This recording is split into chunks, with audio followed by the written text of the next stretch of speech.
All right, gang, picked up something that is for my travel bag that wanted to show to you today, give you a little bit of feedback on.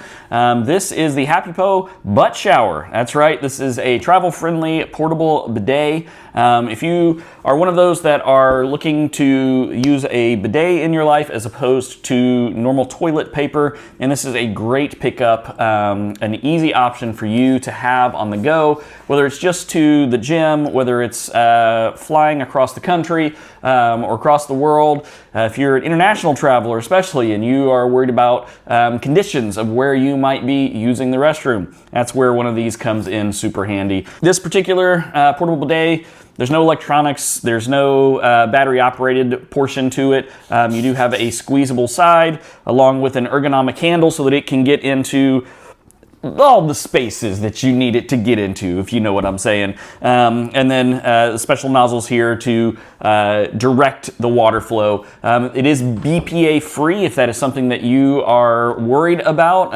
Also free of plasticizers. So if that's something that you are looking for and concerned about, they've got you covered there as well. It's simple, easy to clean, easy to use, easy to throw in a bag and take with you. It's inconspicuous if you're worried about that. Overall, if you're looking for a travel-friendly option for a bidet, I think this is the way to go. Check them out. It's made by HAPPYPO. It's the butt shower.